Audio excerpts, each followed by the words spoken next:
Well, as we mark World AIDS Day, Doctors Without Borders says anti-retrovirals are not reaching those most affected in sub-Saharan Africa. Let's get more insight on this. I'm talking to Dr. Eric Goemaere from Doctors Without Borders. Doctor, very good morning to you and thank you for your time. You played such a pivotal role in the late 90s, in 1999 specifically, in getting anti-retrovirals cheaply to those in South Africa and more widely to those in South Africa as well. Just give us a little bit of background on the role you played, Doctor. Well, when we, good morning first. When we arrived in 99, actually there was no such thing as a public antiretroviral program. You know, they were just too expensive. They were available in the private sector for $10,000 for one person for 1 year. Nobody could afford this in the public sector.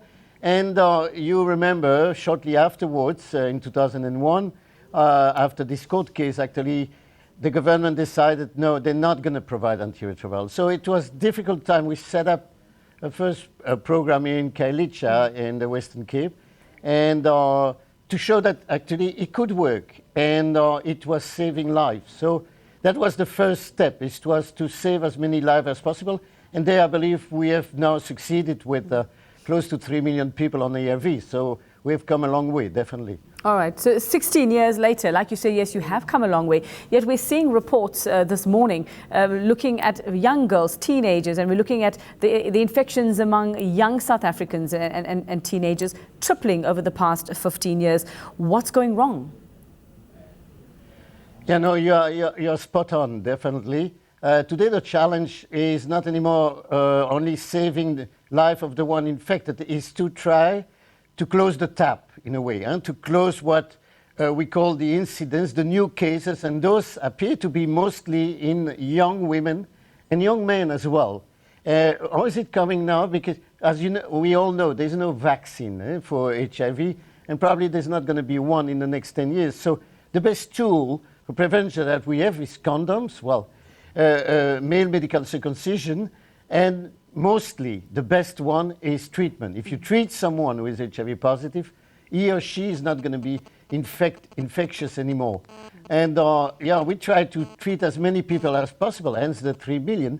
But unfortunately, those young women and young men, in their majority, as a study show we made in KwaZulu-Natal 2 years ago, the majority of them are not in our clinic. They are not even aware of their status. They have no time, in other words, to come in the clinic because they're still well. And so they don't feel the danger. And unless we change radically our way of doing things, going out of the clinic to reach out at them and to meet them middle way, it's not going to work in terms of prevention. Is it not a bit of a catch-22 though, Doctor? I mean, you know, we provide the ARVs, we provide the treatment. So the perception, do you think there's a perception out there like, it doesn't matter, I will get my ARVs. If something goes wrong, I'll carry on living the lifestyle that I do. And then, you know, I can go on living with the HIV and I can go on living healthily and live a long life as well. So people have a bit of a don't care attitude maybe. Is that possibly an explanation? Definitely it's a factor that plays a role there. We are, I would say, in other words, we're a little bit victim of our success. We have transformed a deadly disease into a chronic disease. And yeah, the perception of the risk, as we see in all the epidemic and all the treatment program, like in Europe, the perception is definitely not going down. Sorry, the perception is that it's less dangerous disease today. And well, if by mistake you get infected, well, you'll get treatment. So yeah, it's you're absolutely right. Hence, we need to permanently, you know, see this message: get tested, know your HIV status. We, as a matter of fact, today we inaugurate a huge mural in Kailicha, you know, on the Oliver Tambo Hall, 30 meters high, big wall painting, repeating once again this message: get tested and condomize. And it needs to be permanently told in the youngsters, in the school, and that people openly about it. That's another victory that we have won, is stigma. People in South Africa speak openly about HIV. It's not the case everywhere.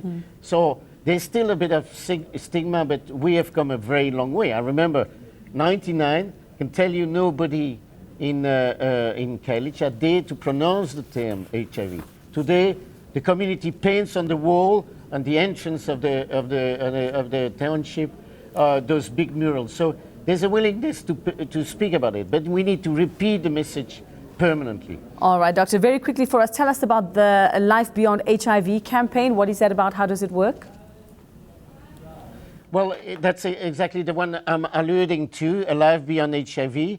We try to say to people, don't hide away, get tested. Typically those young people who are not getting tested, we speak about young men and young female who do not want to be seen as being at risk or being sick, so they don't come in the clinic. They have no time, in other words. We try to portray the message there that for them, don't be afraid, go testing, and if you are HIV positive, we'll find a solution for you, even though you are still well. That's something now, you know, WHO has changed their recommendation, and I believe Minister Motsoaledi will announce something today or in the coming weeks. Now, actually, every single person with HIV, regardless of CD4 count, needs to go on treatment because he or she will not be infectious anymore. All right, thank you very much for your time, and well done on your successes, and good luck for the future. Dr. Eric Goemaere from Doctors Without Borders, and my partner Dan Moyane and I will be getting tested live on air later this morning. Despite our fears of needles, we will do that, and you'll get to watch that.